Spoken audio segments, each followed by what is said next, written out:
Welcome, everybody, to another episode of Garage Talk Sports. I'm Mills. I'm Bobby. And I'm Nick. And we are back bringing another episode to you guys live from the garage. Episode number 87. So we're quickly approaching number 100. Only, 13 weeks away. That actually puts into perspective. That's still a decent bit out. Yeah, it's like 3 months. Still, we're closing in on the century mark here. So, we're excited about that one. But we have a great episode for you guys. As always, we lead with our hot spots. But this week, it's going to be just about exclusively football talk with the NFL playoffs in full swing now. Wild card weekend just passed. We got the divisional round coming up this weekend. That's pretty much dominating the sports world right now. Especially, it's going to dominate our podcast episode this week. That's for sure. Yep. Just going to recap Wild Card Weekend, a little preview of the divisional round. Then we'll talk a little bit of, some things heading into the offseason for the Bears. We promised to break it up over a span of several weeks instead of just talk ourselves in circles after going all in on it in 1 week and having less. We're pacing ourselves. Yeah. Moderation. We have a lot of time before the draft. Yeah, we got tons of time, so we'll get into all of that stuff as the weeks go on. But we'll give you guys a little teaser of it this week. But like I said, we always start with our hot spots, which coincidentally are all football related. So, we're just diving right in right away. No Carlos Correa updates, guys. So that's finally that's finally settled after 4 weeks. But yeah, so any volunteers to go first on this one? Anyone once, twice? Sold the Bobby. Bobby spelled Rogers wrong in the outline, so he should go first. I was typing really fast. All right. So, jeez, Bobby, that's not good enough. That's on not the good. Pat McAfee show on Aaron Rodgers Tuesday, they were interviewing him about why he had so many meetings with the Packers, and he has alluded to saying that he is not going to be around for a rebuild if that's what they're doing. So it's pretty much in the Packers' decision on what they're going to do going forward. So if they're going into a rebuild, Rodgers said he's either going to retire or play for a new team. That's an interest. I don't blame him. Yeah. I think we all kind of had the feeling he was not sticking around for a rebuild.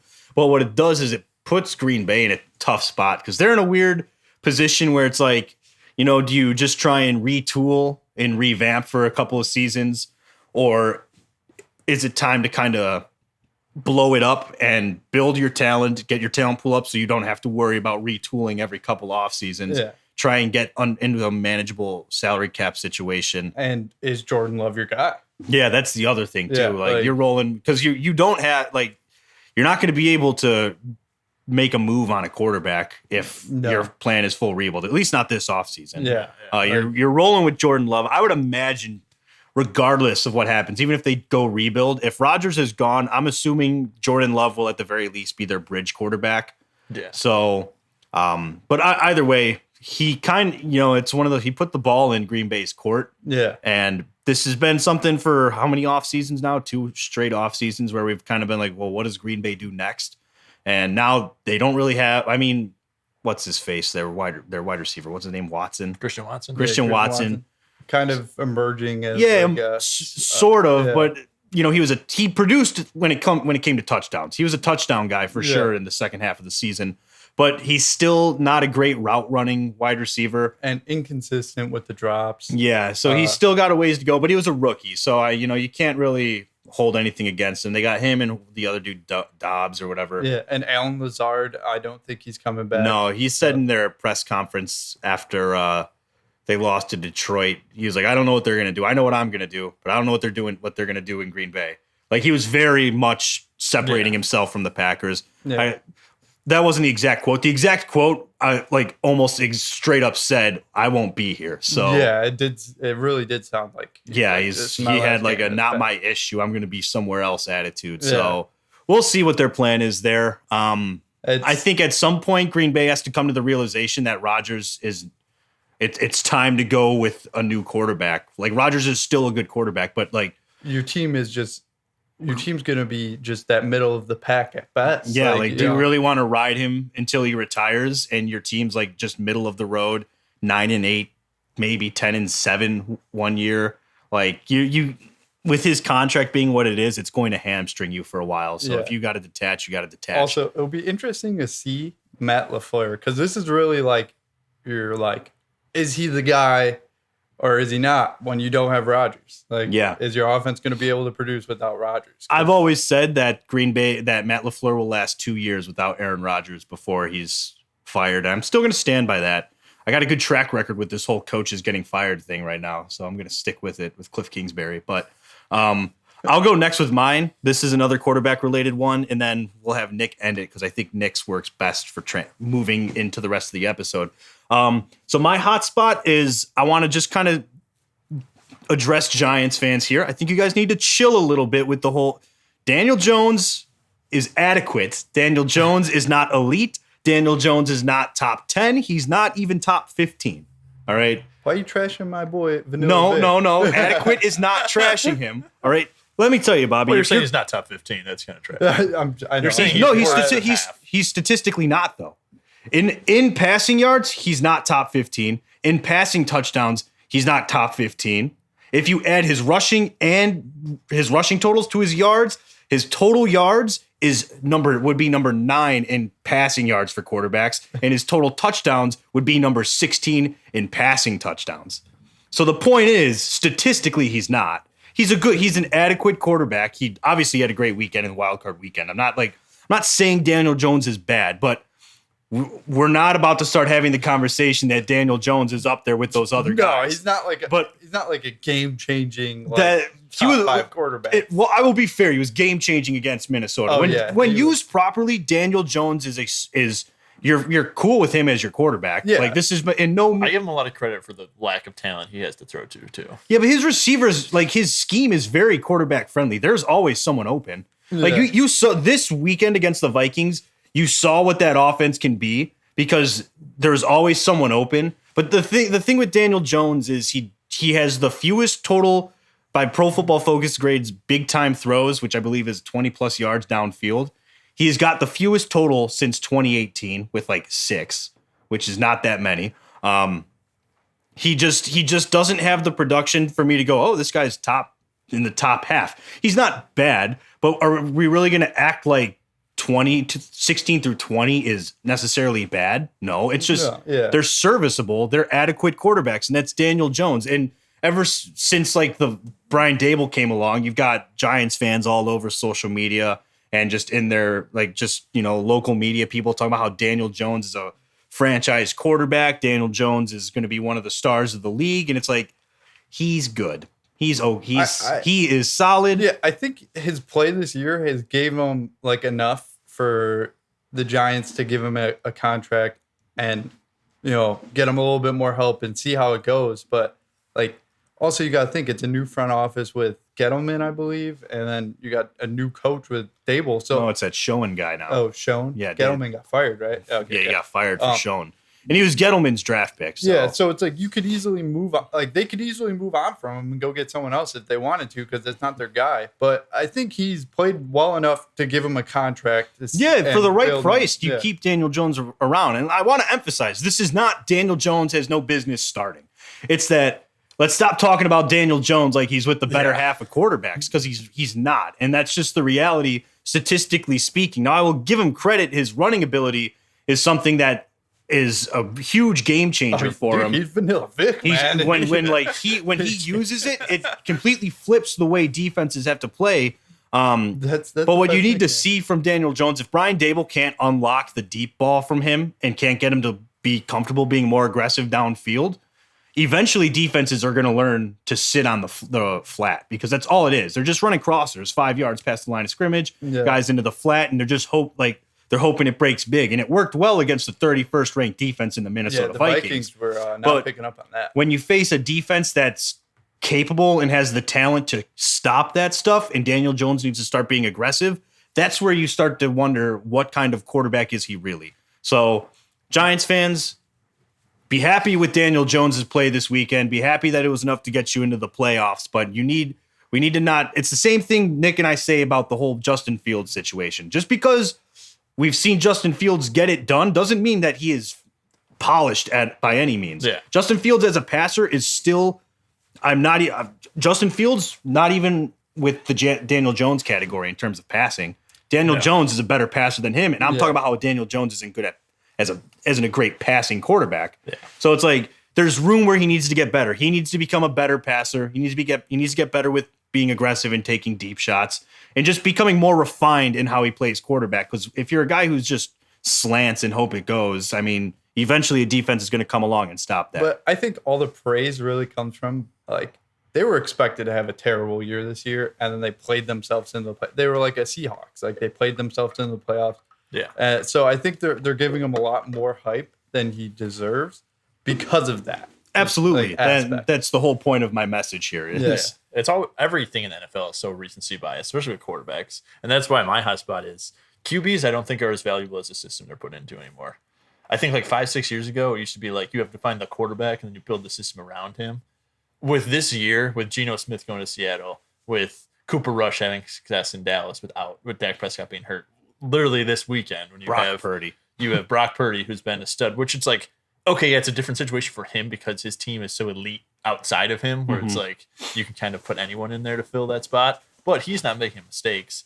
Then you look at the other two games, the Ravens looked like they could have beat the Bengals. A couple more plays go their way, and that's their backup quarterback, where it's like you scheme for Lamar Jackson, but it's like it's your system. And then also Skylar Thompson with Miami.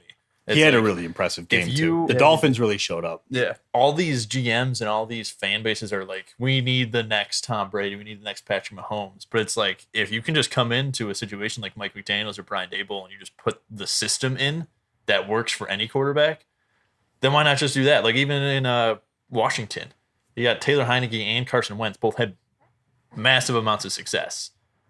Carson Wentz looked great through the first 3 weeks. And then Taylor Heineke comes in. It's like, oh, he beat the Eagles. They beat teams that he went 5-2-1. So I mean, and Sam Howell had Sam Howell game. Like, looked really solid against Dallas as well. So like, I get your point. It's weird that like now you could be like, oh, you're not a top 20 quarterback, but it's like, but does that matter? Like, and it also depends. Like, there's going to be your elite guys where it's like Tom Brady in his prime. Like, there's no point. Like, he's just going to make any team better, whatever system he plays in better. Patrick Mahomes, just he's on a different level.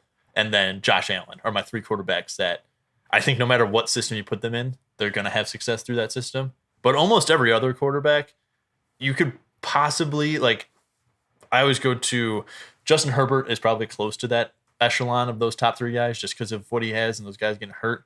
But it's like the Bengals. Joe Burrow is a stud, an absolute stud. But if you put guys who can at least just throw the ball downfield, they should also have great stats. I don't think they're going to be as good as Joe Burrow. But like if you put Daniel Jones on the Bengals, I think in stat-wise, he's top 15 easily, just because he needs to be willing to take the shots. That's but if you have Jamar Chase, T. Higgins running down the field, and you're just like, all right, these guys are getting open because they're just studs. Or anyone on the Bengals, you're gonna need to not be injury prone because you're gonna be taking a lot of hits. Well, and like I even look at Kirk Cousins. Like Kirk Cousins, I think is a great quarterback. I think he's very serviceable. He's not a stud, not top 5, like guaranteed anything. Top 10 though. He's top 10 though. But when you got a guy like when you got he's a guy number like 1 at noon. Justin Jefferson going crazy, making insane catches, it's like this. You're gonna benefit from that. Yeah. So it's like there's only a handful of quarterbacks, and Rodgers I think is slowly dipping out of that because I think we saw it this year where it's like when they played the Cardinals last year, and I said the Packers are gonna win,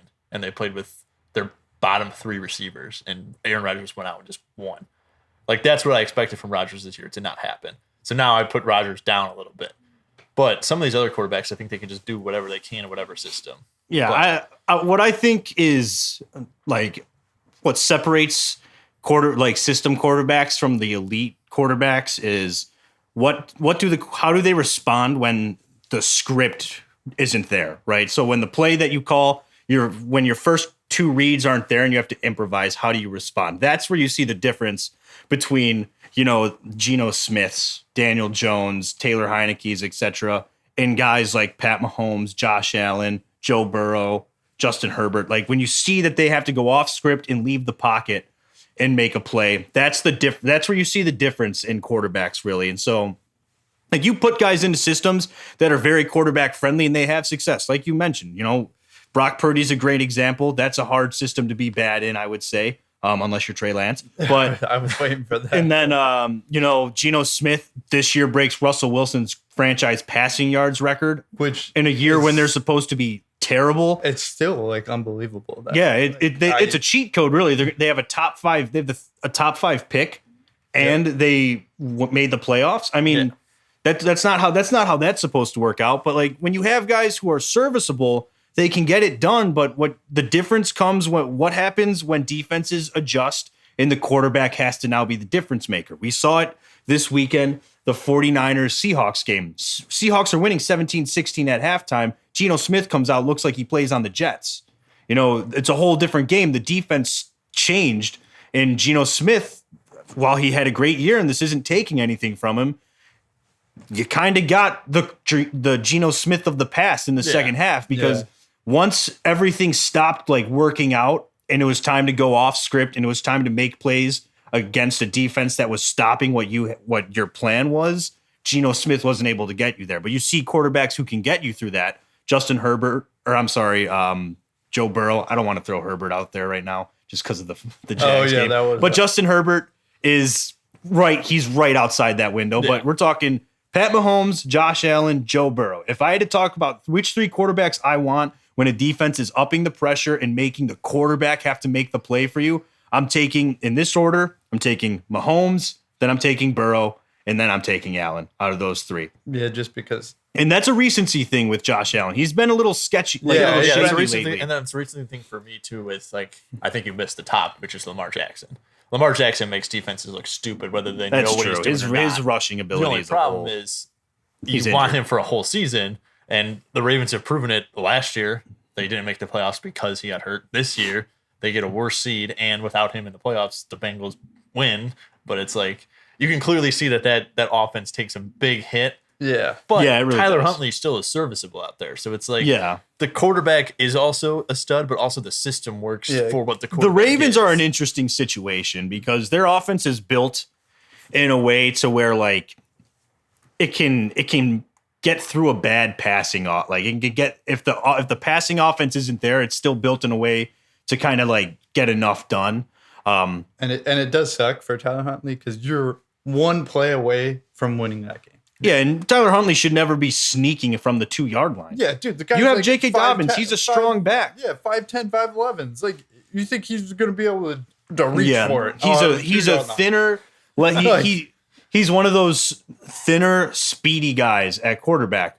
Less of the power guy who gets behind center and just pushes forward for 2 yards. That's why he went for the reach over the line. And guess what happened? Fumble, 98 yards to the house, Sam Hubbard. That's on John Harbaugh right there. I feel like it's on, but I feel like you can't blame that because like you as a quarterback should know that there's a certain point when you dive, and like quarterbacks have done before, Josh Allen's done it. If you can reach and get it, you can reach and get it, but you never reach up. Yeah, like, he went up. If he puts his arms straight out, it's a touchdown. So John Harbaugh makes the right call, and then probably the Ravens win that game. And that was kind of shock everything. But he didn't have the size to make that. Yeah, that's the problem. Where it's like, I think also with a younger quarterback who hasn't been in that many games. Like I think if Lamar's in the same situation, I think he knows not to reach up, and he goes, you know what, I'm just going to go down. I don't even think they call that play with Lamar. But I think they read option it, if anything. Yeah, I really don't think but it's they call I'm that. saying even you're the exact same situation. Lamar is not going to reach up. He's going to reach out, or he's just going to tuck it. So it's like not really his fault, but also like you can't blame Harbaugh because it's like I don't really think anyone expected a QB sneak from the 2-yard line. No, it wasn't a necessarily bad call. It's more so like it wasn't necessary, right? Because it wasn't fourth down. Yeah, right. That wasn't your fourth down play. If that's your fourth down play, okay, I get it. You're not afforded the ability to like do something else that can risk losing yards. Yeah, but.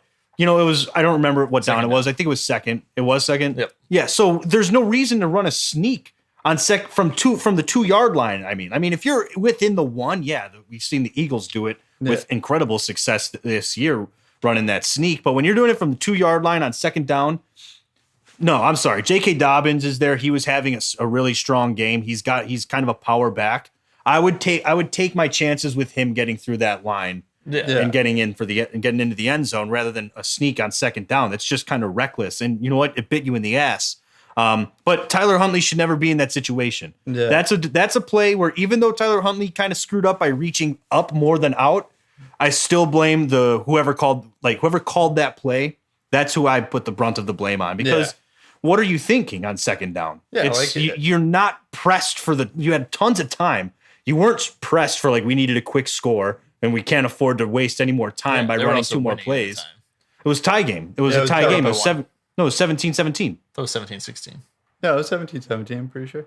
Either way, 17 or 16. They were up. They were either tied or up. They had more than enough time. Yeah. The cards were all in their favor, Yeah. and then they run that play. It just made no sense. That's the one thing you didn't need to happen. Because worst case scenario, you don't pick it up. 4th down, you kick a field goal. You're still up. Your defense been playing good. Hopefully, you could stop them. Yeah, I mean, that's my situation too. Even if it's 4th down, I still don't reach for that because your defense has been good. Yeah. You have a good chance of getting safety. Yeah. But it's just... You could have. I would have preferred to see them, like I said, from 2 yards out. That play makes no sense. Inside the 1, by all means, because if it's inside the 1, he would have broken the plane there. I mean, we saw the replay. We're talking a couple hairs from the it was pretty much one of those things where because it was ruled a fumble, they couldn't overturn it. But if it was ruled a touchdown, it probably would have stayed a touchdown. That's how close it was. Yeah. To me though, that still probably the 3rd worst coaching call. Second would be the Minnesota's 4th and 8, like running 2-yard play.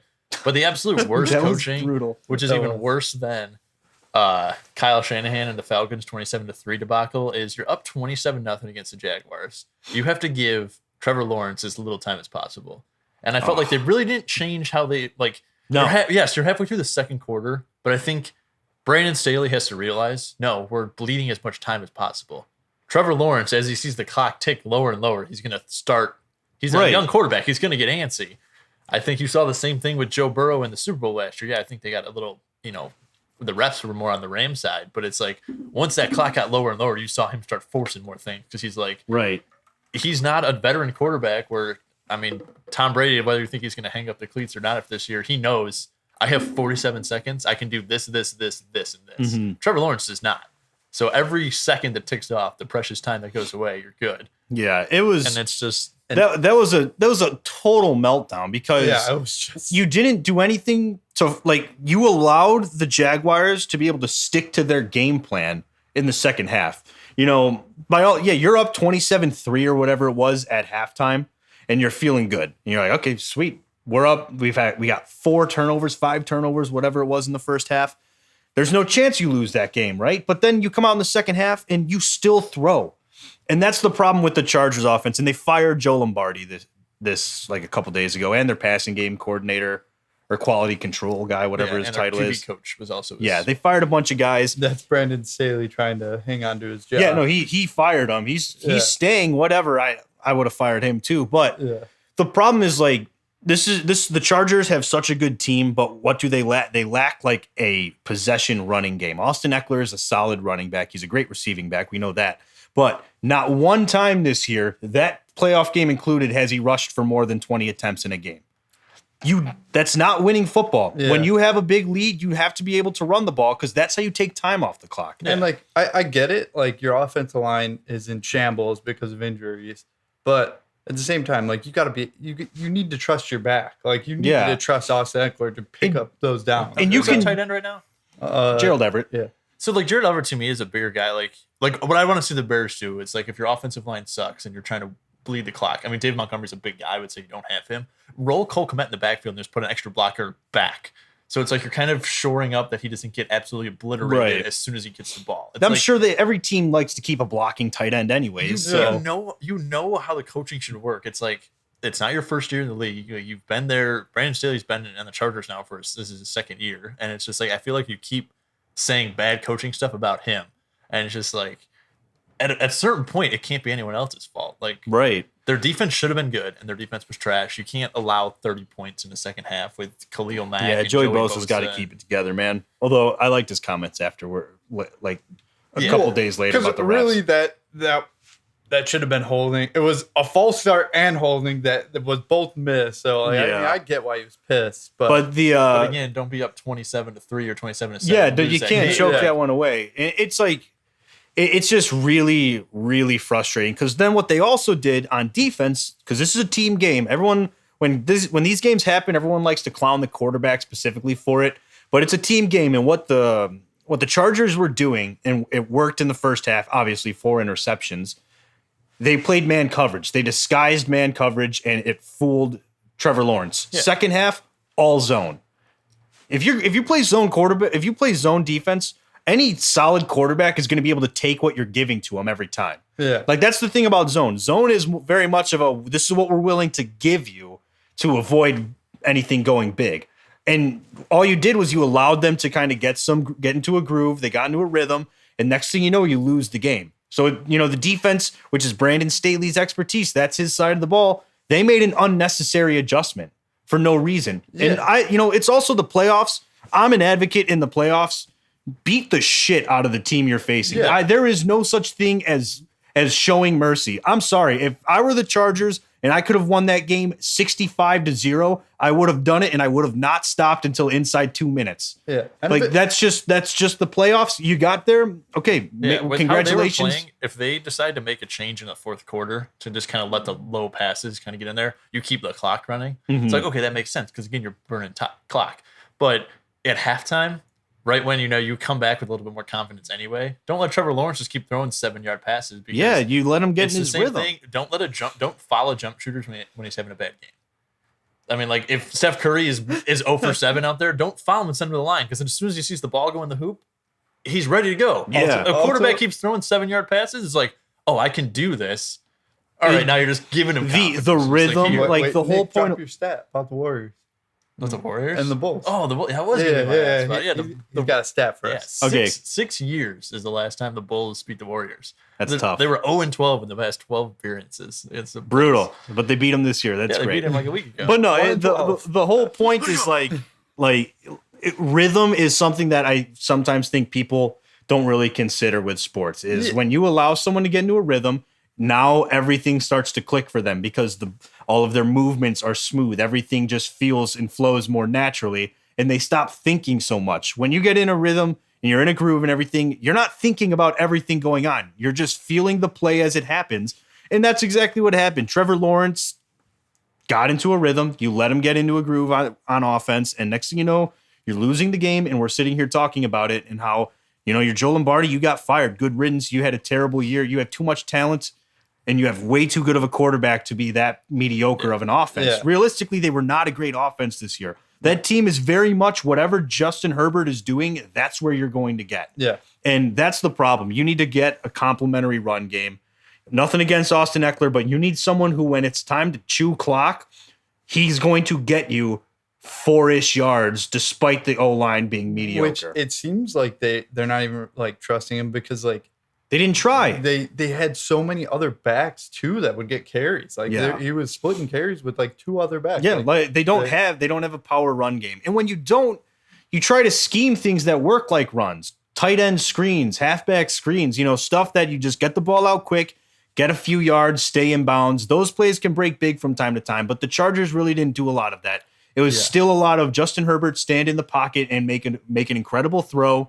Because you don't have wide receivers that get very much separation. Keenan Allen, nothing against him. He's not as fast and explosive as he used to be. Mike Williams is very much the number 1 wide receiver there. Gerald Everett, I like him a lot as a tight end. I'm not going to trash him, but I couldn't name another wide receiver on that team. Joshua Palmer, and that's about it. That's all I know. There you go. So they have a lot. They have a lot to do, and that's another thing that goes to Staley as well. Is you played your starters for 3 quarters in a meaningless game, and it cost you your number 1 wide receiver in the playoffs. Yeah. Your seeding wasn't changing, right? If you won or lost, which you ended up losing anyways against the Broncos, nothing was going to change for you about who you faced. Your matchup was already locked in. Well, it was locked in that it was going to be whoever won the AFC South. You knew that. Yet you played those guys for no reason, and your best wide receiver got injured, who was battling injuries all year. He's out for the game. That's a huge loss. We've seen the Chargers are a different team when Mike Williams is on the field. So that one is on Staley, and that's what I thought would probably cost him his job the most was that boneheaded decision. Yeah. But evidently it didn't. He got to fire Joe Lombardi and save his ass for another year, but he is on an incredibly tight leash now. And he's on the hottest seat possible just because of the injuries. They saved him. JC Jackson being hurt all year.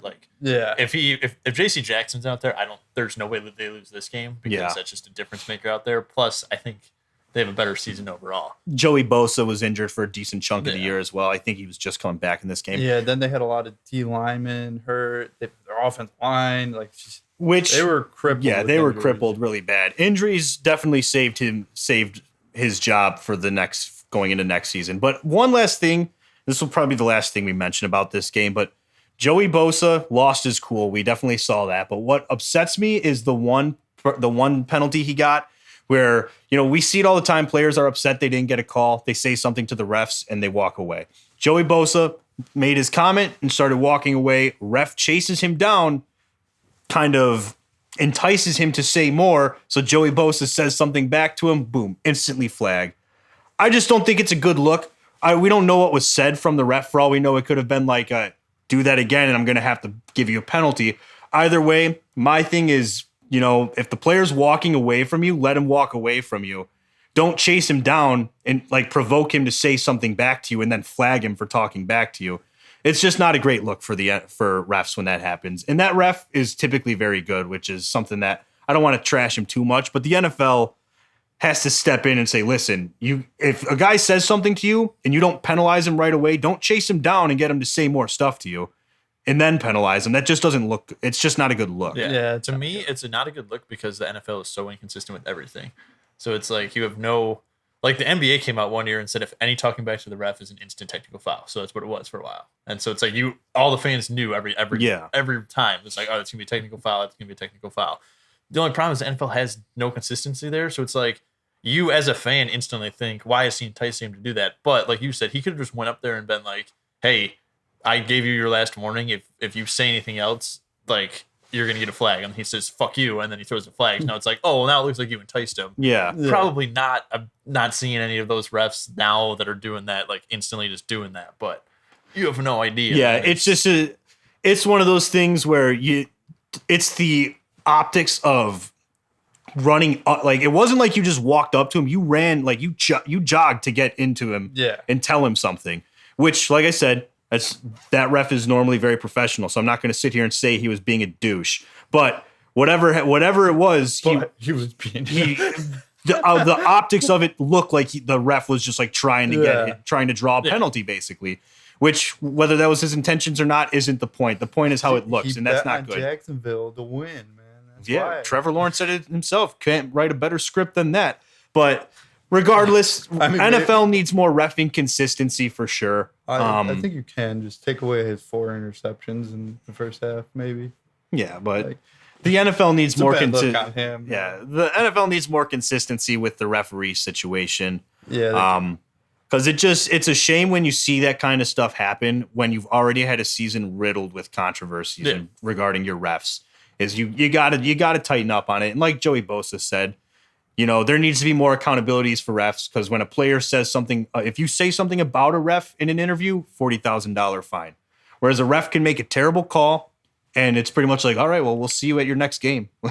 Yeah. They never have the post, like you watch MLB, NBA, even NHL games. NHL really has the lowest amount of controversies ever. Which the NHL is how fast very much like this is the system. But again, they have a set thing in Vancouver. All the replays that go up to the booth is in Vancouver, so it's a set person making the same call. So you get very consistent because it's the same group of people that make the same call. It's clear cut. There is no open for interpretation in that rule book. Yeah. Hell, they just added a coach's challenge like 7 years ago or whatever it was, or no, more than that, but like 10 years ago. Yeah. Think about how long, like that's.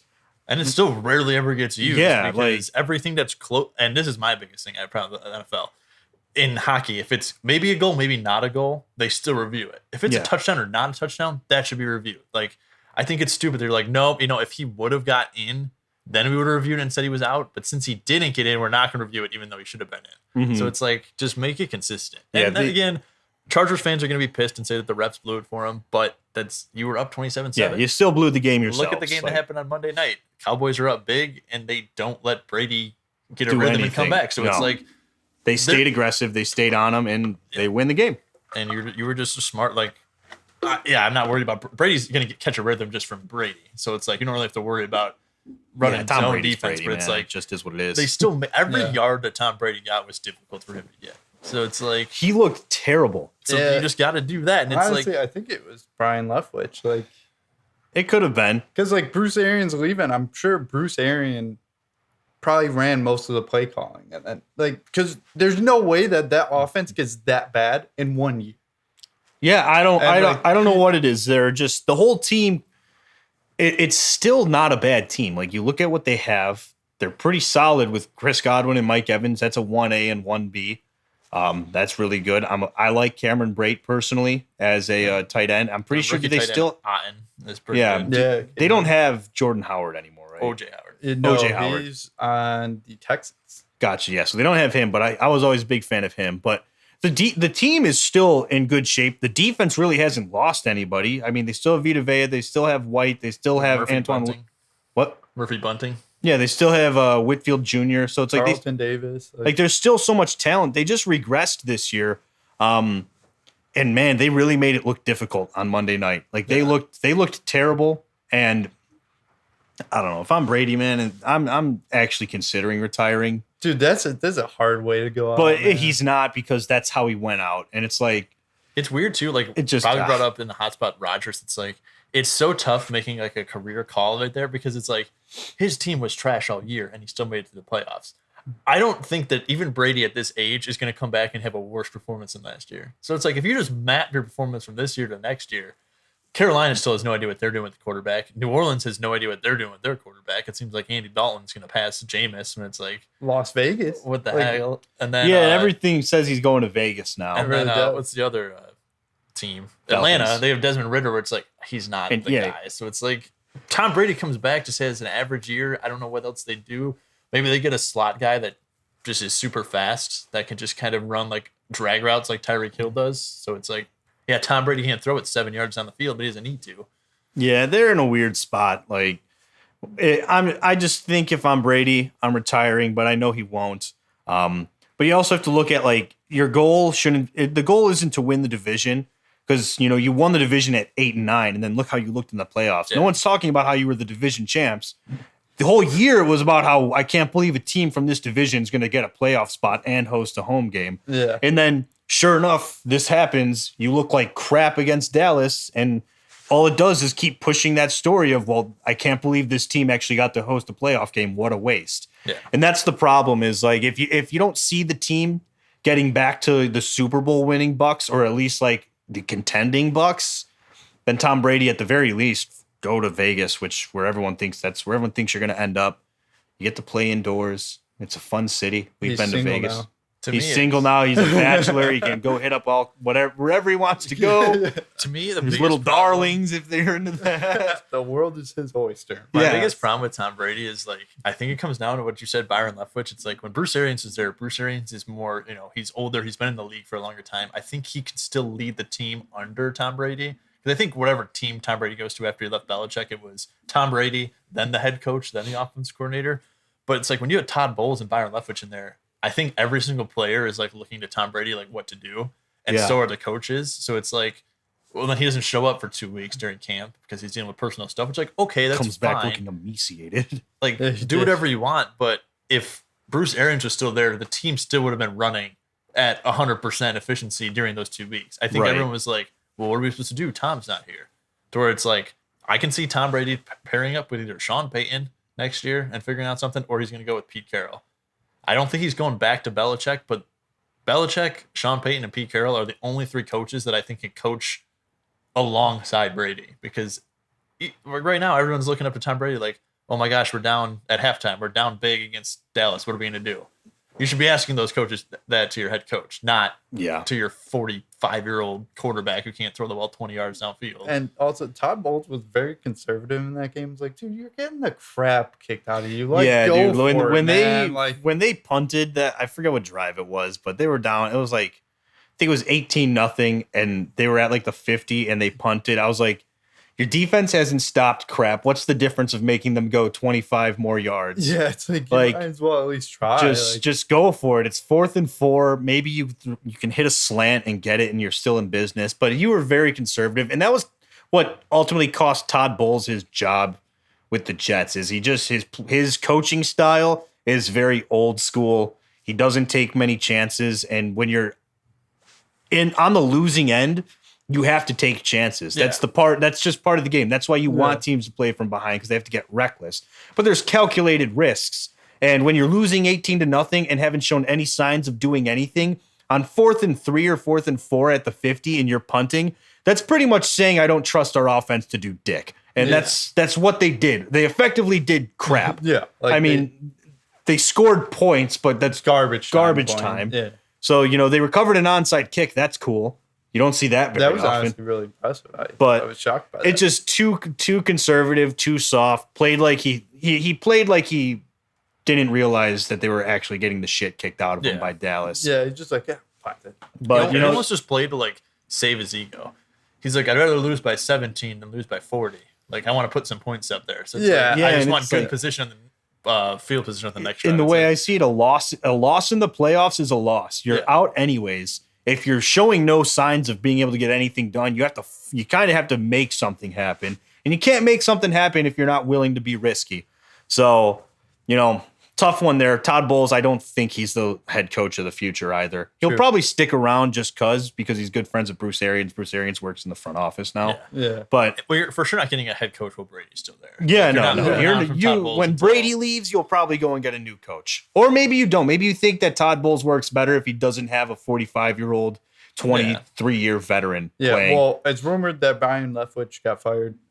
I saw a post, but I don't know how credible it is. So. How the mighty have fallen. Remember when he was a head coaching candidate for everywhere? Yeah, he was last year. Guys get overhyped all the time. I still think he would have been a good head coach if he would have went somewhere and had like a decent team. But like if he goes to if he does Nathaniel Hackett or something like that, I think he still does the same thing, kind of dumpster fire of a situation. But I think if you gave him a team that was pretty much set up and it was just like, the head coach is leaving. Like, I think he could have some success in New Orleans. But Jacksonville was like the top spot that wanted him. So it's because he played there. Yeah, but like and that's working for Jacksonville. Young quarterback, I don't really like that. Yeah, Doug Peterson's a great fit. Oh yeah, dude, and he's got the cojones, man. But the guy I feel bad for this weekend, outside of Justin Herbert, because I obviously feel bad for him, but I also feel bad for Kirk Cousins, because like the Vikings offense. Because when you need 8 yards, you throw 4 yards down the field. It sucks because he's like that's the play that everyone's gonna remember. Yeah. But watching it honestly looked like they called the play to go to Hawkinson there, because when you watch the play unfold, no one really runs a route past the sticks. They all just kind of scatter. And it looked like the whole design of the play was to get a one-on-one with Hawkinson and like the slot guy and hope Hawkinson beats him, which is a terrible call. Either way, you don't throw it short of the sticks on 4th and 8. That's the brutal part. Yeah. But at the same time, your defense shouldn't be giving up over 500 yards of total offense and 31 points to Daniel Jones, who of this season, through the regular season, showed no ability to torch a defense. And like Nick mentioned earlier, their weapons aren't the greatest. Guys were getting open, but it's just like when your defense is that bad, it magnifies every mistake your quarterback or your offense makes. And it's not fair to your offense. Yeah. Kirk Cousins, top 5 in passing yards, top 5 in passing touchdowns this year. Yes, he has Justin Jefferson. Yeah, he had TJ Hawkinson after the trade deadline. Adam Thielen is a very solid second option, but his production all year was good. Yeah. But we're talking also 10 fourth quarter comebacks, 11-0 in 1-score games. Dude, like you got to be able to play the position to pull that off. But when your defense is just so porous and can't stop anything, eventually, like come playoff time specifically, you're going to catch a team that you can't come back against. And the Giants were good enough. So. Yeah. I knew the Vikings were kind of screwed playoff time when they played the Bears for the first time. And the Bears went down 17-0 quick. And then it was like back. And then it was like, how are you letting this offense get going? Like that's how bad that defense is. And who was that guy that we cut from Minnesota? Amir Smith-Marset. Yeah, screw that guy. Stinks. Cost us a whole game. But that's fine. The Bears could have won that. Think about it. They would have won it's fine. Game. It's a whole different story. They win that game. They're probably playing for like wins this season and trying, because that would have been a game that made you go, okay, the Bears actually have an ability to beat good teams. Yeah, we would have been middle of the road pick, and then we would have been no better than we were next year, and it would have been 7 years of just True. Honestly, trash. That play, it's the reason why we got the number 1 pick. Boom. It's a big part of it. And the reality is that the Vikings had the second worst defense in the NFL this year. Do you know who was worse than them? The Bears. The Bears. Yeah. So, the Vikings offense was very productive. Obviously, we've seen it all year, but when your defense is so bad, it doesn't matter. And It sucks because another thing that I think no one wants to talk about with Minnesota, and this is like what I think they need to address outside of their defense, obviously, to become a legitimate Super Bowl threat. Whatever's going on with Dalvin Cook, you need to figure it out because he is a shell of what he was the past couple years. The run game doesn't exist. Yeah. And I get they're on their third string center, I think it was, and some other backups on the O-line, but like he just doesn't look the same. He looks a little clumsy, like he's getting tripped up he's tripping over his own feet so many times, I'm noticing.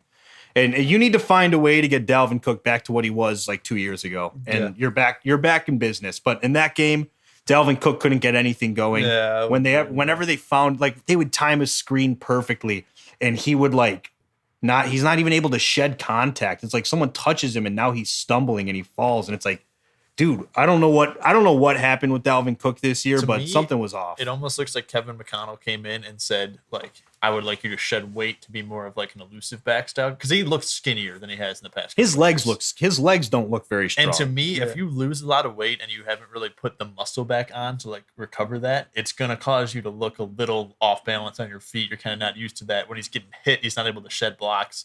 Because I know Dalvin Cook 3-4 years ago, even going up against like Roquan Smith and Khalil Mack and the Bears, he'd get hit behind the line and still run for 70 yards. He doesn't doing that this year. As soon as he got hit, he was pretty much down. And it's just like, I understand you want to do more of a passing offense, but it's like when you have a workhorse like that 2 years ago pretty much carried your team to being second in the division, don't get rid of that. Like, you can have a power running back and a passing game. Like, those can go together. Yeah, they just got to figure that one out. But, you know, that pretty much that was wild card weekend. We only got a couple of like actually exciting games. The Dolphins showed up and looked surprised. That's a huge, even though they lost, if you're a Dolphins fan, you've got to be excited. That's what you looked like against the Bills in Buffalo in the playoffs with your third string, 7th round rookie quarterback. Yeah. You got to feel good about what Mostert. So you're out, you're starting running back and you're starting. You got to feel good about that. You know, your defense looked okay, but your offense was still able to get things done with your third string guy. So that's something that you take going forward and feel comfortable about. Other teams like the Bucks got they got to look inward and kind of figure out what's going on. Ravens, you got to have that. You have to have that mentality of if Lamar was in, we're winning that game. So, I mean, outside of the teams that got blown out and looked terrible, hey, the other ones, you have a lot to look forward to going forward, especially the Dolphins. Like, that's my highlight is like, you've got to feel good because remember there were people who were saying, oh, maybe Mike McDaniels is a pretender of a coach. Yeah, I don't think so. I've never agreed with that, but now you got to be pretty confident in him with what they were able to do. Yeah. How many like challenges they had. Yeah. With everything that happened, to go out there and hang in and go round for round with the Bills is pretty impressive. That is true. But that takes us to our divisional round. So we got Jacksonville going to Kansas City. Bengals are going into Buffalo, and then we got Giants are going into Philly in the NFC, and then why am I blanking on that last matchup? Help me out here, Bob. 49ers Cowboys. 49ers Cowboys. Thank you. The two obvious like mismatches here are Jacksonville and New York, right? Jacksonville going into Kansas City, that's going to be a brutal one. That could be a good game. And then New York going into Philly. I think if I'm picking a matchup, I think will be more lopsided. I'm probably going to take Philly. I think so. Just because I think Trevor Lawrence has shown the past like 2 months and this weekend alone that he can like overcome a deficit. Whereas I don't feel as confident about Daniel Jones as the quarterback trying to go in and upset Philadelphia. Philly has a really good defense. And Philly just has fired on all cylinders this year. Either way, I'm the opposite way. I have more faith in the Giants staying close, just because they played the same team twice. So it's like that's fair. When you've played the same team twice, you kind of have their strengths and weaknesses. They know your strengths and weaknesses too, but like there's a kind of a divide there. The only problem I have is if the Chiefs go up like the Chargers did, there's no way. Yeah, Jacksonville's not coming back in that game. To me, if you go down 27-7 at halftime or 27-3 at halftime against the Chargers, with the Chiefs team, how Patrick Mahomes is playing, you're probably down 40 to maybe 10. And at that point, you're probably losing 47-17. Like, yeah, Andy Reid is too smart of a coach, and like, yeah, Matt Nagy's there, and like you can say whether you're not or not about him, but it's Andy Reid's making every offensive decision, especially in the playoffs. So it's like, no, Trevor Lawrence is going to have a hard time trying to come back from them. To me, it's if Jacksonville's defense plays like it's their last chance to do anything, which is pretty much what it is in the first quarter, and they can go up first, that's their only chance of winning. Yeah, Whereas think the Giants could go down, and I could be like, okay, it's a division rivalry. You're going to have a lot of hometown fans there because of how close it is. You might be able to come back if you rattle Jalen Hurts because he's a younger quarterback in the playoffs. They have a chance to come back. Coming back against the Chiefs is like almost impossible. If in that matchup for Jacksonville, what it's going to take for them to upset the Chiefs is your defense is going to need to play near perfect, and Trevor Lawrence is going to have to make some play. Like he's going to have to do something out of the ordinary and make some kind of incredible throw here or there down the stretch. I can see that game being one of two ways: very close or an absolute blowout. Which I guess is really your only alternatives. But my point is that like it's a 50-50, yeah. Like Jacksonville has what it takes to hang in there and roll with Kansas City offensively. Because the Kansas City defense isn't as strong as other defenses. Yeah. So they have what it takes to hang in there. If their defense can slow down the Chiefs offense, which obviously is the key there. If you can just give Trevor Lawrence a shot and Trevor Lawrence makes that final step to ascend to that upper tier of quarterbacks in the NFL, I think we could see a Jacksonville upset. As for the Giants, though, it's going to come down to Saquon. Saquon is going to be the difference in winning that game. I think the Giants defense is good. They're going to need to play above their weight class for sure in that one, but the difference is going to be Saquon because we've seen the key to beating the Eagles when they have Jalen Hurts on the field, which has only been one time they've lost with him playing. It has been through the running game. You have to control possession. You have to keep the offense off the field. If you keep them off the field and Saquon can run all over the Philly defense and you guys can score and capitalize, then you can put together an upset. But if it comes down to Daniel Jones having to like throw the ball and win with his arm, I'm much less confident. So Saquon is the key there to a Giants upset, in my opinion. No, I think it's a valid point. No, yeah, I like that too, just because. Or Danny Dimes gets out there to run that ball. Oh, if Daniel Jones goes for like over 100 yards, that works. That also works because Saquon, that's working the same as Saquon blowing up. But my point is, you need to run the ball and keep the Eagles' offense off the field because the Eagles' offense can score in 4 plays. Yeah, they're so explosive and so good in every area of it. They could score so fast. You need to limit their opportunities to score, and you have to control the time of possession on the ground with that one. So I think that's pretty much the keys there, in my opinion. And then the big matchup of the week, which I think is going to be like our first like legit like good matchup, is the Bengals-Bills game. Oh, we didn't get to watch it that Monday night. We're going to get to watch it unfold this time, but that is going to be a matchup to watch. Is that the primetime game? Do we know? Because it should be. If that's not the Sunday night game, I'm going to be. Oh, I don't think it is. Not. That's bad. Cowboys. No, it's Sunday. It's Sunday noon or 3:30. Yeah, I think 3:30. Brutal. America's team. How cool would it be if DeMar Hamlin just comes out? Like suits up? Yeah, suits up. I don't think that'll happen. He's not going to play. No, he's not going to play. But I could see DeMar. Yeah, and then Joe Burrow beats him. No, that would be like if he comes out of that tunnel all suited up. It's not. That's not going to happen. He's not going to. He's not cleared. I was watching something on TikTok, and they were like, "So here's the situation: you're going into Buffalo to face the Bills and Josh Allen in the playoffs." And DeMar Hamlin steps out for the first time at Bills Stadium on the field, and everything's going crazy. What quarterback do you want playing for you to try and win you that game? And like everyone took Joe Burrow. So we'll see if that's what happens. We'll see. Joe Burrow, if there's a quarterback that's got that ice in his vein that's not named Pat Mahomes, it's Joe Burrow. Also, NFL, if you're listening to this, you need to do that because that would get you so many views. Suiting up DeMar Hamlin? Yeah, and bring him out. So cool. They're not going to. I'm telling you, man. It'd be so cool. Yeah, sure, Bobby. It would be cool. You know what else would be cool? If I was a millionaire, but like things just don't happen. He's not cleared. He won't play. Yeah, he won't play. He just needs to suit up and sit on the sideline. I think if you get him to just stand on the sideline, it's going to have the it's the same. same There's thing. no point in suiting the guy No, up. he needs to suit up. No. Let him go out there for the coin toss just in his normal, not playing attire. To me, I can't wait to watch the 49ers Cowboys game.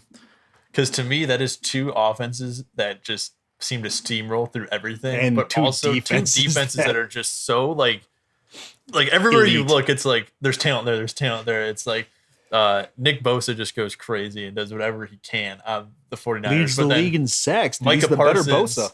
Micah Parsons just does everything. Like, who's putting pressure on Tom Brady? Oh, it's Micah Parsons. Who's deflecting passes? It's Micah Parsons. Who's guarding someone over the middle? How is Micah Parsons also there? Yeah, But Micah, then he's a freak. They dude. have Yeah, dude. Trayvon Diggs. They have, which sometimes he gets burned, sometimes he doesn't, but he gets He had a picks. better year in terms of passing. Yeah, I defense. think he outside kind of taking interceptions, but he actually had a better coverage But here. still, Yeah. in the playoffs, I would take 2 picks and giving up 200 yards because those 2 picks could spark your whole team. Yeah.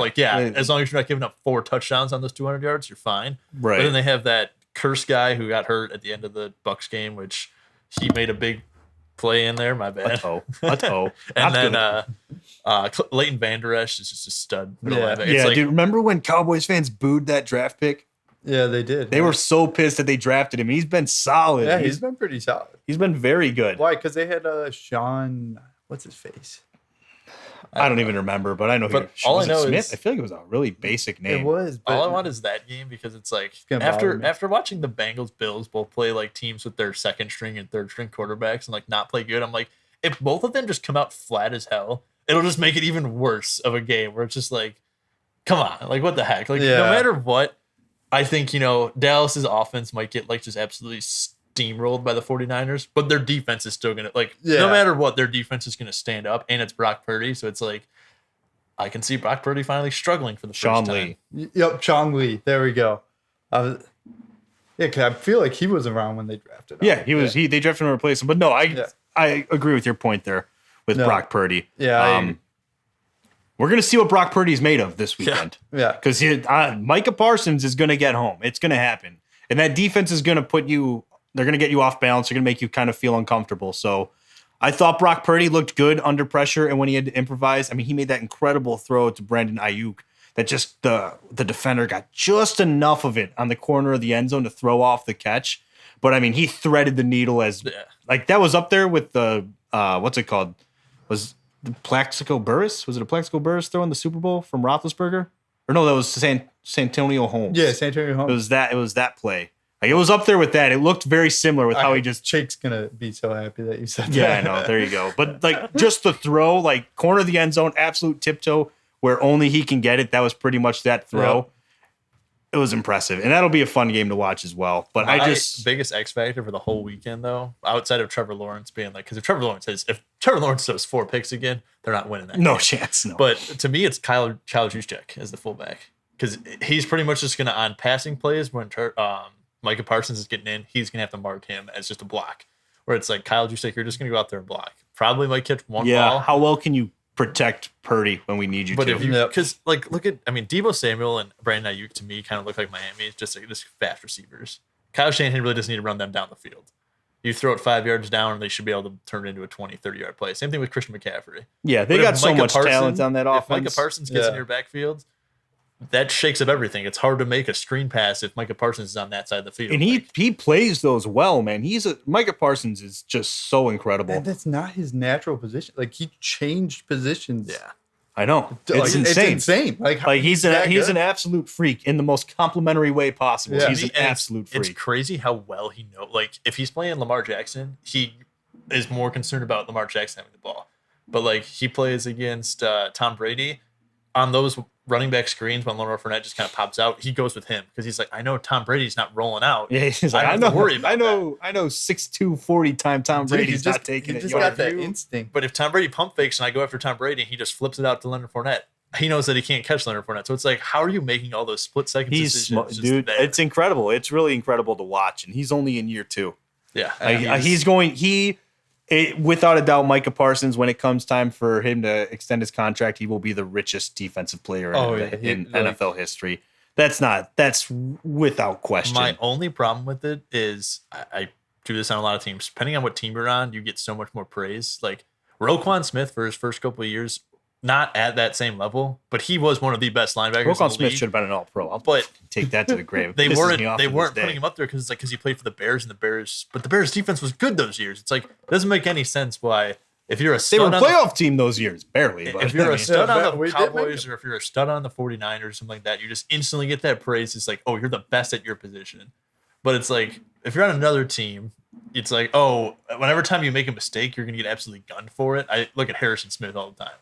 He is getting older and he's making bad plays as safety. And people are just absolutely gunning him. But I'm like, 2-3 years ago, he was one of the best safeties. Oh, yeah. If not the we're best. talking about almost every year All-Pro at safety. But yet, no one, like casual fan would be like, no, he used to be amazing. It was more like, oh, no, this guy sucks. Like, he was never good. Well, it's a what have you done for me lately league. But no, the fact that Roquan never got All-Pro when he was in Chicago pissed me off. Like, it actually genuinely upsets me. He'll probably get All-Pro now. Yeah, because he's not on the Bears, so they could be like, oh, look at him over here. But look how good he is. He didn't get it this year, but it just is. Oh my gosh, Roquan. Even though there's some hard feelings with how he left the Bears, top 5 linebacker in the NFL. I'll take that to the grave. I'll put him top 3. I think he should be an All-Pro, but this year his numbers don't back it up. The years in the past have though. But he also went through some crap this year with the whole Bears situation, and then getting traded. The Bears situation. What? Not getting traded. Having to learn a new defense, Dude, just speak full volume. Like Jesus Christ. Like, you're killing me, Bobby. I didn't want to put you on blast this week. This is week 3 in a row, Bob. Enunciate. Getting traded and then having to learn a whole new defense. Yes, exactly. Yeah. Attaboy, Bob. Also, did you see our VP, the new guy? CEO, you mean? Yeah. Kevin Warren. I love it. I'm a big fan. You know what he said in his press conference? What did he say? He said, we need to find the whys. Fuck.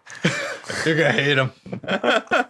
I didn't hear that part. No. He was talking about oh my gosh, it's Nagy again. He was talking about like building the stadium or something. I don't know what he was talking about, but all I heard was we need to find the whys. And I'm like, oh man. I bet the media, everyone's just like, no. No, not him. I haven't seen anything about that, but I didn't watch his press conference. I like the move though. The Bears got a lot going on this offseason, where they have the first overall pick we've talked about, but the Kevin Warren thing is nice because you finally have moved on from Ted Phillips, who's been your CEO and president for way too long. Yeah.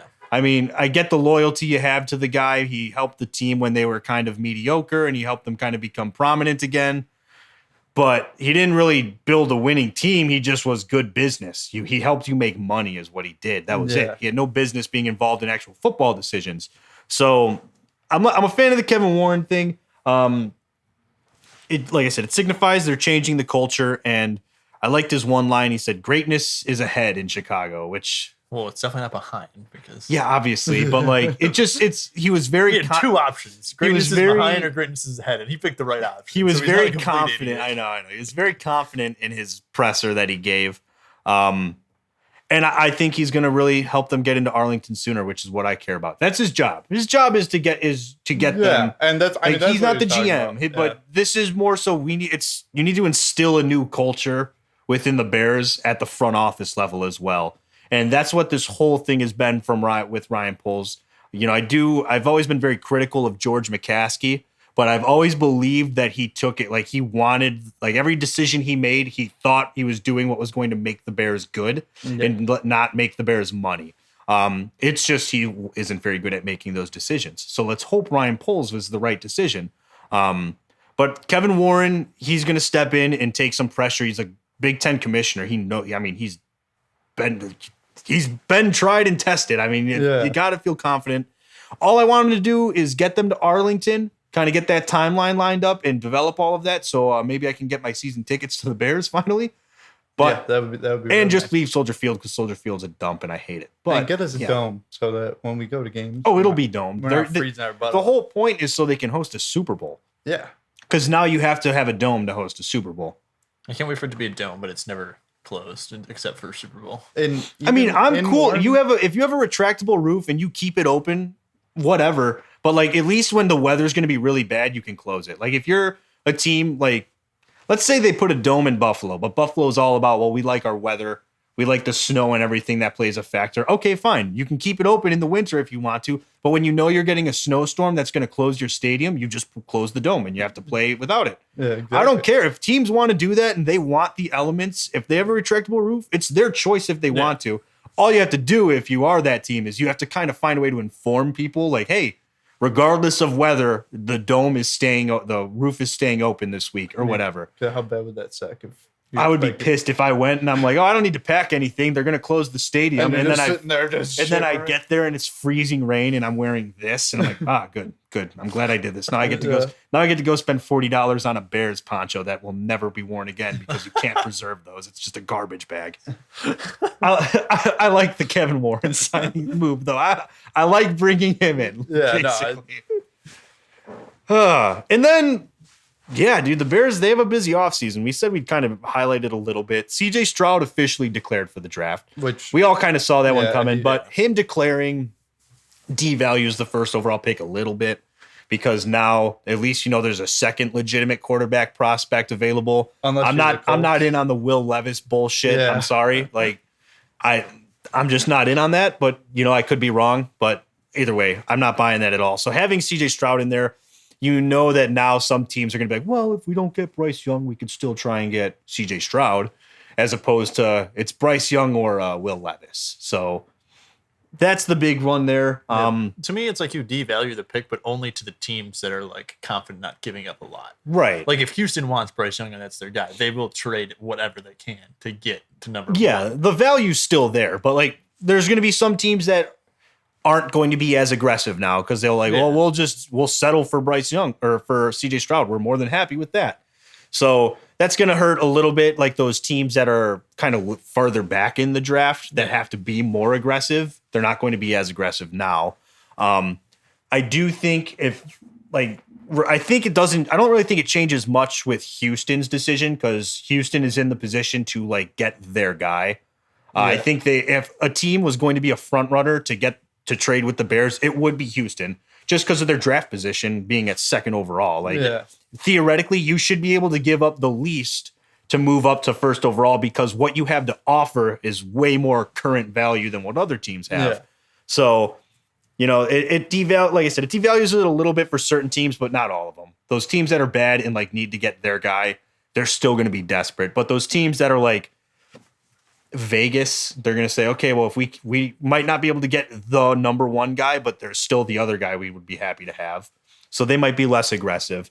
But either way, my top priority for the Bears this offseason is defensive line.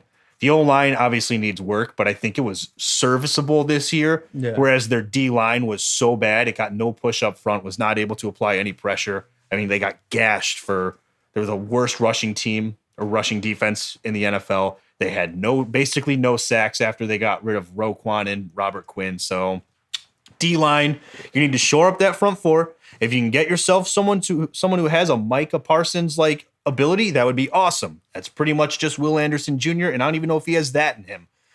Jalen Carter's my guy. I've been very clear on that from the beginning, but D-line is my absolute top priority for the Bears.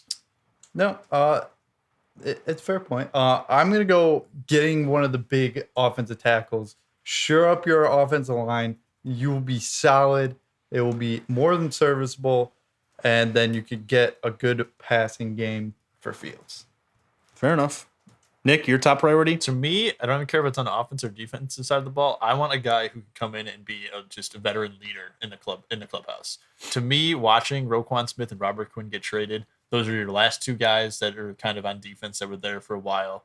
Well, Eddie Jackson, but he got injured. But to me, it's like Eddie Jackson's not going to be your guy going forward. It seemed like before this year started, it was like, okay, Roquan's going to stay and he's going to be the veteran leadership guy on the defense. Mm-hmm. On offense, I feel like you give it to Montgomery, but still I'm not that happy with that either. So Montgomery might not even be re-signed. If you can go and get Quentin Nelson, like Bobby said, and he's like, this is our veteran guy. Like he's going to just make the offense. Because I feel like they need someone like that. There's no one out there to be like, hey guys, I mean, this year they were kind of half tanking. They really didn't care about wins. It was just like, let's show improvement. Mm-hmm. Next year, the year after that, we're going to have to be in tough games where they're going to want players to come in and say something. Right now, I don't see anyone on the team outside of Eddie Jackson that can even talk about success that the Bears have had. Dave Montgomery can a little bit, but still he's a he running was. back. He came after the 20. The Cody 12. Whitehair. Cody Whitehair is your Cody White. Yeah, that's. I'm glad you brought him up. I totally forgot about him. No, Cody Whitehair is is a veteran guy. Yeah. But it's just I like Cody Whitehair a lot. No, I agree. You need someone who's like no knocks against him, but Quentin Nelson's just way more talented. Well, yeah, but Quentin Nelson plays the other guard position. So like Cody Whitehair is a very good guard. I would like to actually move him to center though, because that's where he is. He guard is his natural position, but he was drafted and played as a center for his first 3 years. Just cut Lucas Patrick. All right, the guy fucking can't stay healthy. I mean, goodbye. What I would like is you move Whitehair to center. Say you get Quentin Nelson, you make a trade with the Colts. That's what you're able to get from one of their like current impact players in return. I would be more than happy with it. He's a stud. That's the only offensive player I'm willing to take from them. I would take Michael Pittman. I mean, I would, but also like. But I would want more in return with Michael Pittman than I would Quentin Nelson. But if you get Quentin Nelson, then you can put Quentin Nelson at guard, Tevin Jenkins at your other guard, Cody Whitehair at center. Suddenly, your interior line, which was crap because of your you had nothing against Sam Mustipher, but he was not a good center, and that really hurts when your center isn't for 3 years. When your center isn't good, the rest of your interior line suffers because of it. Yeah. So if you can shore it up with those three guys as your guard, center, guard, very good interior line. You could land one of your tackles, Orlando Brown Jr. Like you would have your offensive line could be one of the best. Right. And Braxton Jones came out. He made the all rookie team. Yeah. You can shift him over to the other tackle spot. Or if you want to keep him at left tackle, go sign one of the big right tackles. Yeah. And your O-line is suddenly better. I think the road to rebuilding their offensive line is easier than the D-line, which is why the D-line is my priority, because they have nothing to work with on that defensive line. Literally, they have nothing. No. Like you have pieces on your offensive line that make you go, okay, we don't have to completely revamp the O-line, but our D-line, who on that defensive line is sticking around as a full-time starter? Like they're not a rotational guy every single snap. The only one that showed promise for me was Demarcus Robinson, but I don't think he should be a lineman. I think he should move either to edge or linebacker. So it's like the only guy that showed promise on your team is not going to stay in the position. Yeah, that dude's too. He needs to bulk up. If you're going to play him where you play him, he needs to get bigger. And that guy should be like a rotational piece. Yeah, and I mean he's shown flashes, but he was also like a 6th round draft pick and a rookie. What are guys have made impacts from the 6th round. Obviously, cough, Tom Brady. Yeah, but like the points. What's it with you two and I know, dude. Today? I'm a hand talker today. The point is that if that's your only like piece, you're in trouble. Yeah.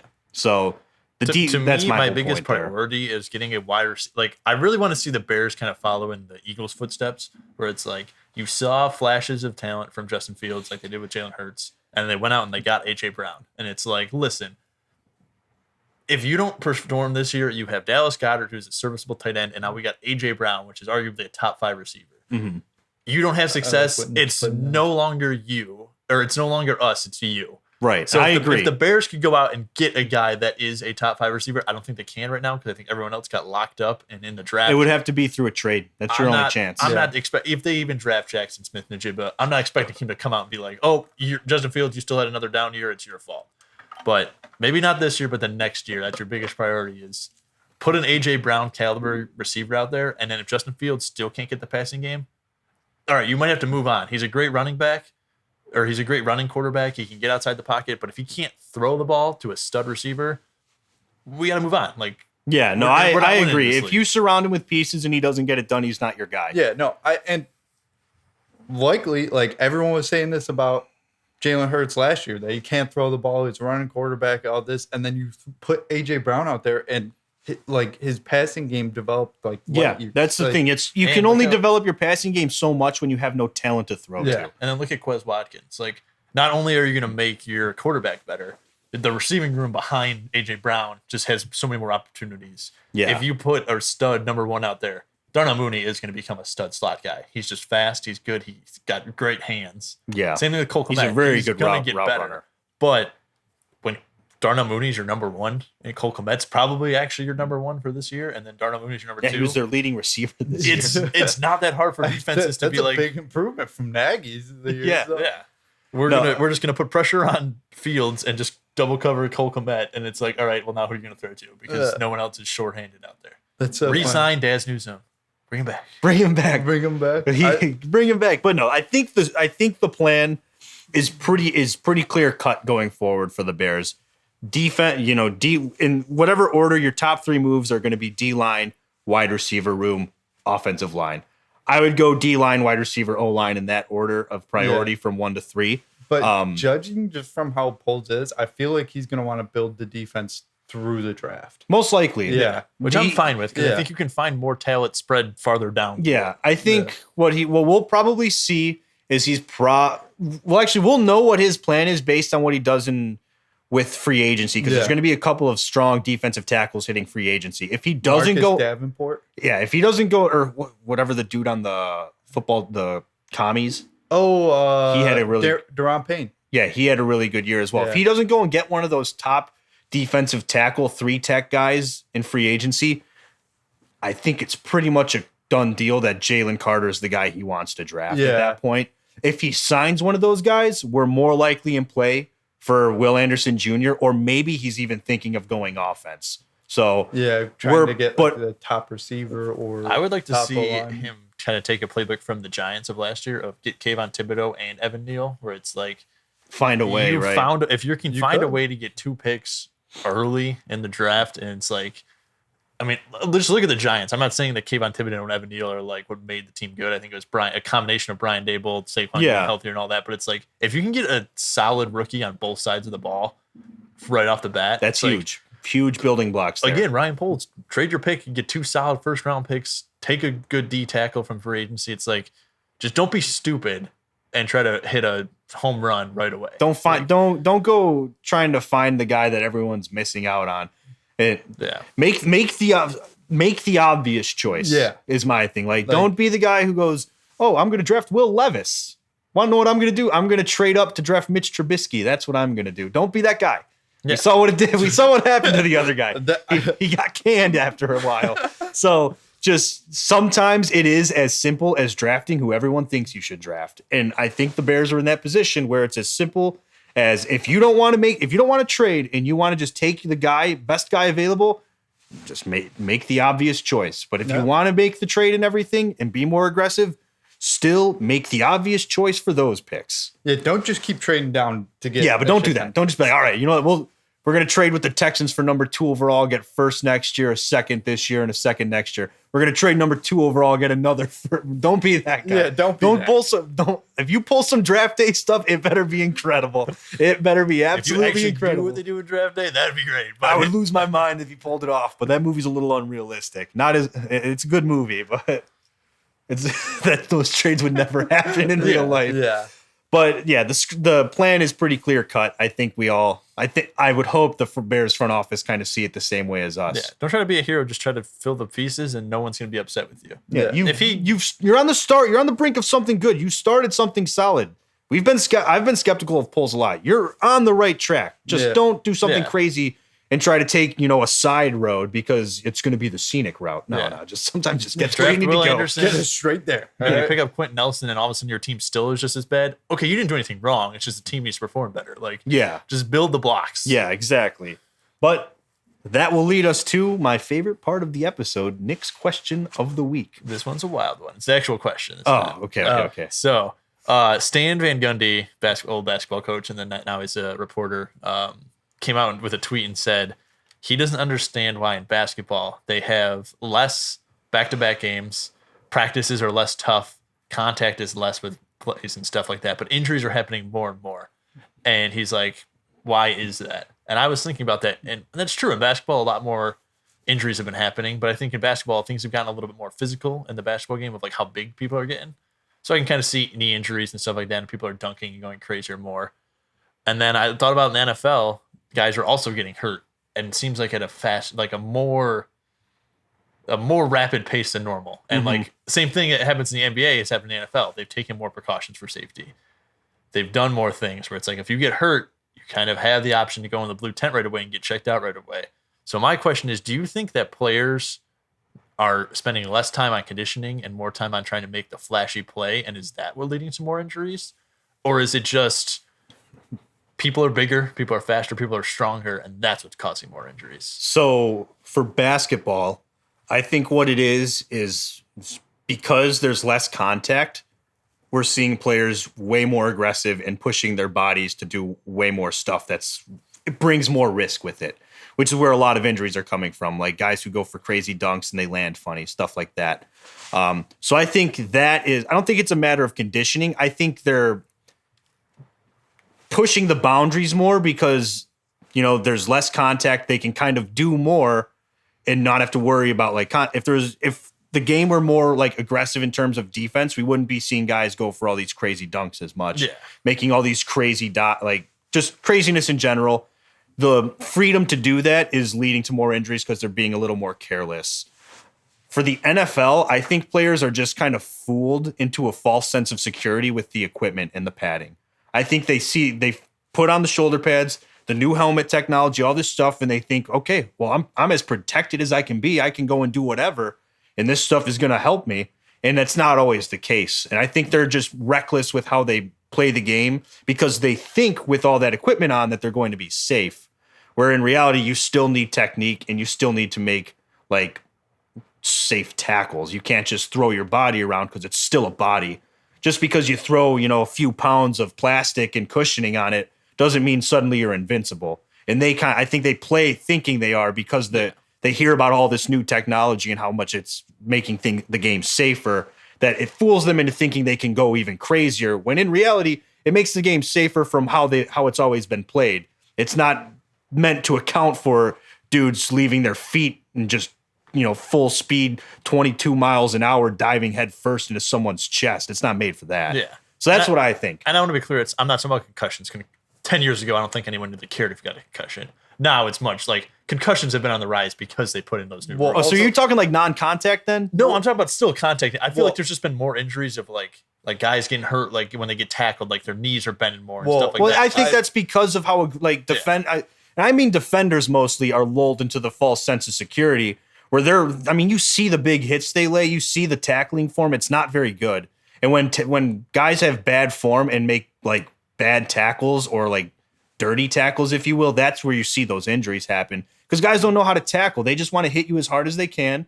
And whatever happens to you, but I want to lay you out. And obviously they don't want to hurt anybody, but they're playing to lay a big hit on you. And when they play that way, they are reckless. And that's what leads to the injuries. Also, I feel a lot of turf fields cause a lot of turf fields are bad too. Yeah, MetLife in particular. Oh yeah, MetLife is just terrible. I just think the technology and all the equipment in the NFL fools them into thinking they can be way more aggressive and reckless with their bodies. Yeah, I just didn't know if there was because even in the MLB, I think it's kind of being close to Chicago where there's so many pulled hamstrings, and it's just like.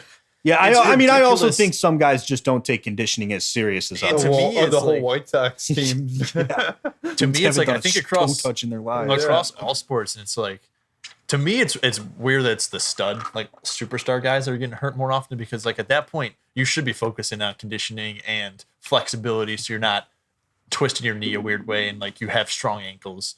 But for some of those mid-tier guys where it's you're fighting for every position, you're gonna instead of doing yoga, you're going to go hit the bench press and just get bigger and put on more muscle. Because if you're a middle linebacker like Jack Sanborn, where at the start of the year you don't think you're going to play, what's more important, getting more technique or just being better, faster, stronger? You're going to do that and forget about how your body takes into it. Yeah, I think it's also just this culture of making the crazy stuff happen.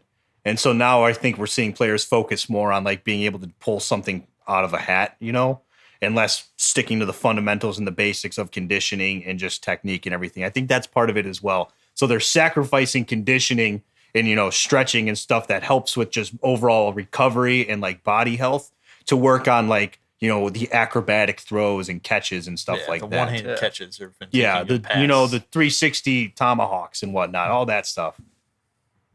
What, Bobby? There's a funny way of saying it, but yeah, It no. dunks. With It's the a dunk. dunk. Yeah, I know. It's a Okay. funny- I was like, I've never seen Patrick Mahomes He's like do that one he's time. like, what's a tomahawk? I play 2K.